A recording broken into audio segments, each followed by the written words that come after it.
A new weekend whip has been released, we have had some leaks regarding the summer sets for Ninjago, we have seen LEGO being caught, presumably using AI, and Doc has been on Blue Sky. Welcome to the premiere episode of Previously on Ninjago.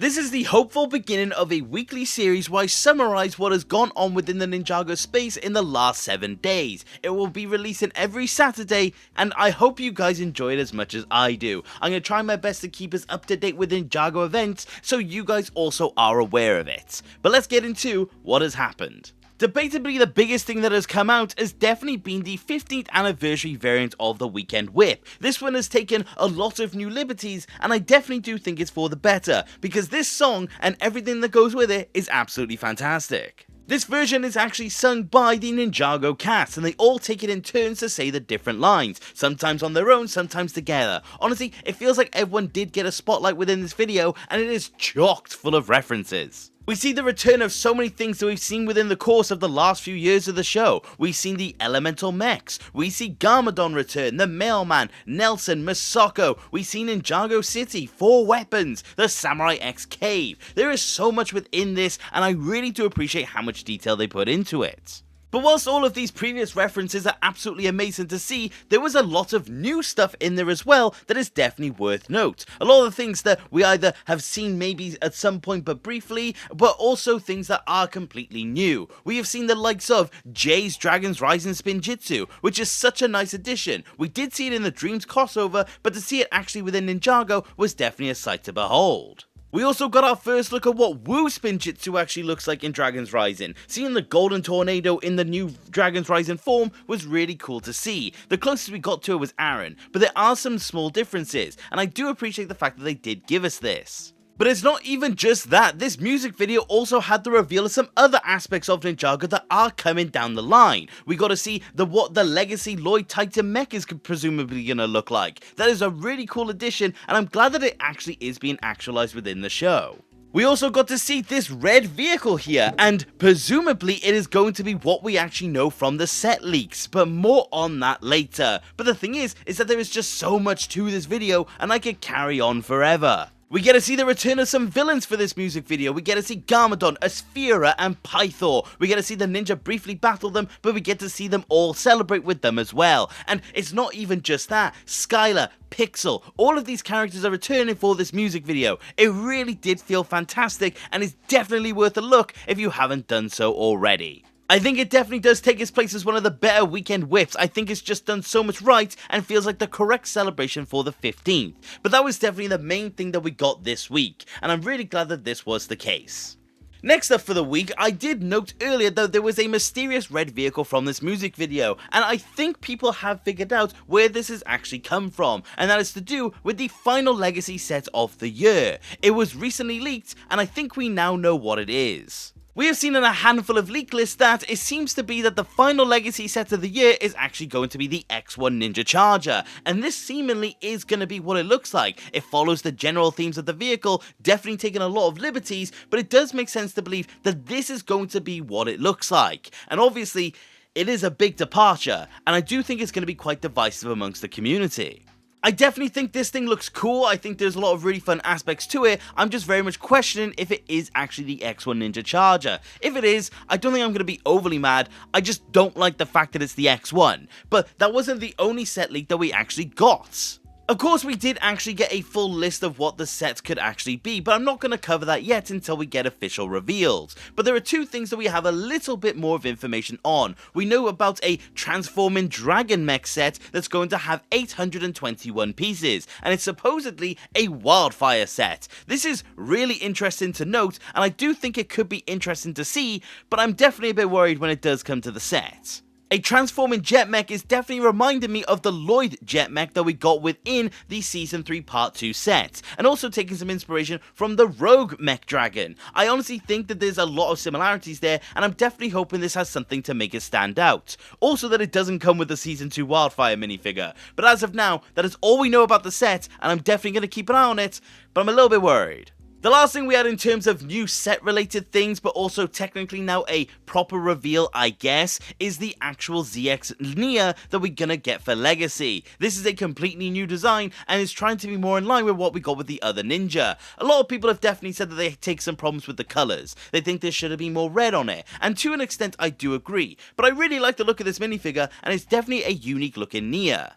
It's just a very fun looking minifigure and I can't wait to actually have it next to my Legacy ZX Ninja. I think she'll blend in perfectly. Honestly, Legacy has been great for this because it seems to be that Nia is getting a lot of love, and this only continues to prove it. So I'm very happy with this reveal and I'm definitely glad that we are getting more stuff like this. Honestly, Lego, if you're going to take anything, more of these more unique, not canon kind of minifigures that definitely do have some form of value.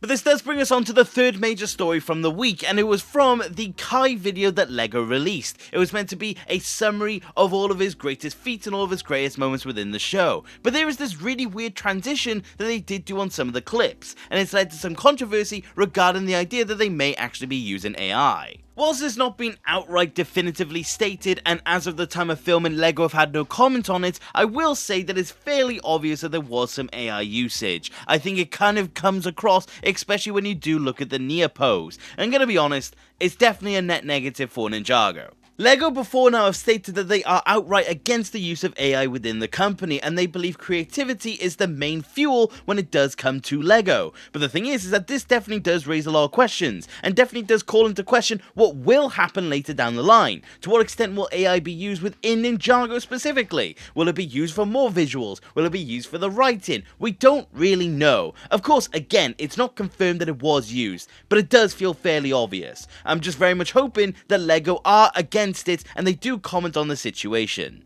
If you do want more of a dedicated and more in-depth video regarding the use of AI within Ninjago, I will definitely say you should check out Krusty's video. It is really good and definitely does go over things with a much fine-tooth comb. Obviously, I can't do it too much in this video because I'm trying to get over all of the weak stories, but he definitely did nail it and definitely do check it out. But as of now, when it does come to me, I will be keeping up to date on this story and seeing if LEGO do comment and what their stance on it is, and if they try to deny it, if they admit it's the truth. It's very interesting, and I'm very much hoping that this does all get cleared up. But as of now, it definitely is concerning, and we gotta hope that it isn't going to become a regular thing within the company.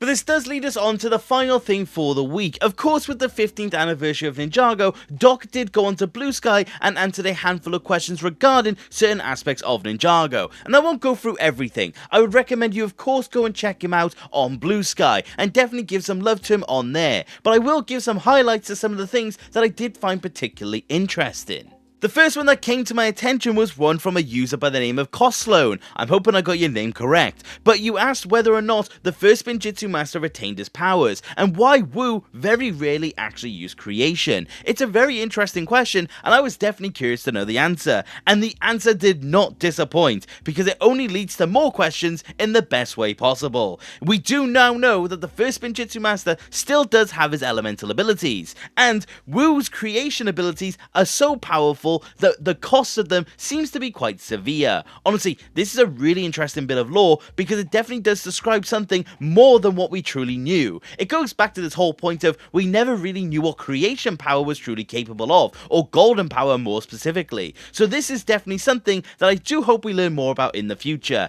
and definitely did raise a couple eyebrows. Thank you very much to Doc and also Coslone. The second one that caught my attention was from someone by the name of Spiderboy32 or Mason. They asked Doc a handful of questions, but the one that definitely did strike me was the third one. All of these are really cool to actually see, and I'm glad we did, but the third one was regarding whether or not Jay's biological mother knew what a great man Jay had become, and Doc's answer was, no spoilers. And you may think this is not much, but it implies that Libba is actually still around, and she may return within the show. It opens up this whole new idea that we may actually see more from Jay's biological parents. It's such an open-ended thread that we never truly got much on, and this doesn't really give us too much in any sort of sense, but it definitely does imply that we may finally get more when it does come to the character, which is just really nice to see. Especially with the addition of these legacy minifigures, it definitely is the best time to do so, and honestly, I for one am extremely excited, so I'm really glad we got this information, and thank you again very much to both.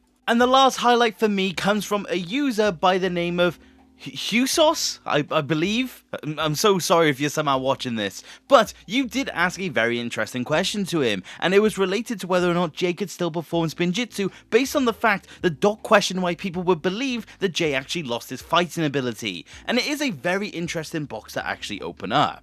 Whether or not Jay can actually still perform Spinjitzu, I do think is relatively interesting because it's not linked to his memories by any account. It's a skill that he has learned, and if he does still have his fighting skills, which Dragon's Rising has implied he still has based on his flashbacks from the administration, it does stem to believe that he does know Spinjitzu. He just simply doesn't realize it. Honestly, it's very interesting to know to what extent he can still fight like the old Jay, and it seems to be that we will get answers like that within the show, so I'm definitely excited to see that. It's just nice to get some more clarity, especially in regards to Jay. But like I said, Doc has gone on and answered a lot of things on Blue Sky, and again, I would definitely recommend you go over there and check him out and give him some love, because he does do a lot on there, and I'm very thankful for him to do so. But those, like I said, were the highlights for me. Those were the questions that definitely brought the most interest when it did come to the future of Dragon's Rising, so I, for one, am very excited. But those were the highlights when it does come to the previous week on Ninjago, and I do think it's been a overall net positive in terms of the Ninjago community. I think we've had a lot of greatness. The stuff like the whip and Doc and all of those things would be really good to see. Of course, the AI stuff has definitely been a bit of a downside, but ultimately, I still think we've had a lot more good this week than it does come to bad. But let me know if you do enjoy this new series that I have planned. This has been a lot of fun, and I definitely do hope to do more of it in the future. So let me know what you guys think, and we will go from there. But thank you very much for watching the video, and I do hope you enjoyed, and if you did, please consider subscribing. I love discussing Ninjago with more people, and this series will definitely be a good opportunity to do so, because there's so many topics I can now cover that I wouldn't have given a video to otherwise. But if you do want to support the channel any further, which you don't have to, you can become a channel member and join the legends on screen. Thank you to everyone who is on here, I am eternally grateful. But again, thank you very much for watching, and take care. Okay, bye!